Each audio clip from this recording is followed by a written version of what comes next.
તમે પ્રભુ ઈસુ પાસે આવ્યા છો, પણ તમે સ્વાર્થી છો. તમે શું કામ પ્રભુ ઈસુ પાસે આવ્યા છો? લક્ષ્ય ભૂલેલા માણસો તમે.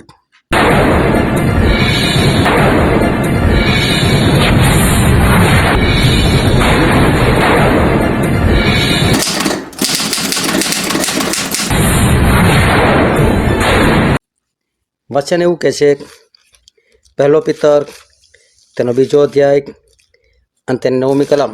પણ તમે તો પસંદ કરેલી જાતિ, રાજમાન્ય યાજક વર્ગ, પવિત્ર પ્રજા તથા પ્રભુના ખાસ લોક છો, કે જેથી જેણે અંધકારમાંથી પોતાના આશ્ચર્યકારક પ્રકાશમાં આવવાનું આમંત્રણ આપ્યું છે તેના સદગુણો તમે પ્રગટ કરો. તમને પરમેશ્વરના સદગુણો પ્રગટ કરવા માટે બોલાવેલા છે. આ તમારું લક્ષ્ય છે. પ્રભુ એવું કહે છે, એમનું વચન એવું કહે છે, તમે તો પસંદ કરેલી જાતિ. તમને પસંદ કર્યા છે. રાજમાન્ય એટલે કે તમને રાજ કરવા માટે માન્ય કર્યા છે. તમે યાજક વર્ગ થયા છો, એટલે કે યાજકની સાથે રહીને કામ કરનારા બન્યા છો. તમે પવિત્ર પ્રજા એટલે પ્રભુનું આજ્ઞા પાલન કરનારા લોકો છો. અને પ્રભુના ખાસ લોકો એટલે કે જે પ્રભુનું ખાસ કામ કરે છે એવા લોકો તમે બન્યા છો. તો તમે પ્રભુના ખાસ લોક છો, તો તમને ઈશ્વરે એમના સદગુણો પ્રગટ કરવા માટે બોલાવ્યા છે. આ સદગુણો પ્રગટ કરવાનું એ તમારું કામ છે. ક્યારેક કે જ્યારે તમે પ્રભુના ખાસ લોક બની ગયા છો ત્યારે. પરંતુ તમે પ્રભુ પાસે શાના માટે આવ્યા છો? તમે બીમાર છો, કોઈ લાંબી બીમારી છે, કોઈ મોટી બીમારી છે, કે નાની બીમારી છે, કે હલકી બીમારી છે, તમે સાજા થવા આવ્યા છે? તો એવું તમને લક્ષ્ય નથી આપ્યું કે તમે સાજા થવા માટે પ્રભુ પાસે આવો. તમે નોકરી મળવા માટે આવ્યા છો, તો તમને એટલા માટેનું લક્ષ્ય નથી આપ્યું કે તમે નોકરી મેળવવા માટે પ્રભુ પાસે આવો. તમે યોગ્ય પાત્ર મળે એના માટે પ્રભુ પાસે આવ્યા છો, તો એવું પ્રભુએ તમને લક્ષ્ય નથી આપ્યું.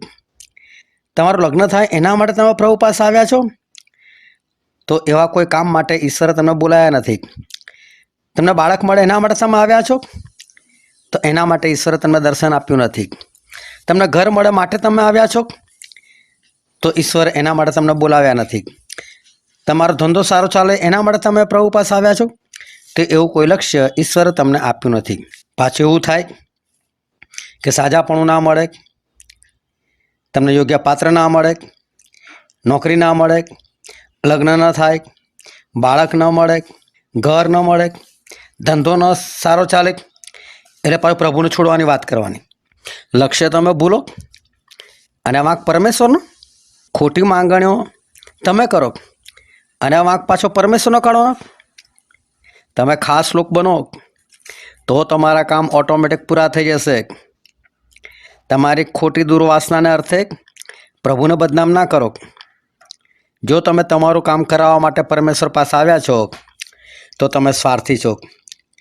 તમે પસંદ થવાના માટે, રાજ કરવાના માટે, તમે યાજક વર્ગમાં કામ કરવાના માટે, કે પવિત્ર પ્રજા થવાના માટે, કે પ્રભુના ખાસ લોક થવાના માટે તમે પ્રભુ પાસે નથી આવ્યા, તો તમે સ્વાર્થી છો. તમે એમના સદગુણો પ્રગટ કરવા માટે નથી આવ્યા, તો તમે સ્વાર્થી છો. તમે તમારા કામ માટે આવ્યા છો, તો હું કહું છું પાછા જતા રહો. તમને બધું મળશે તો પણ તમારો ઉદ્ધાર નથી થવાનો.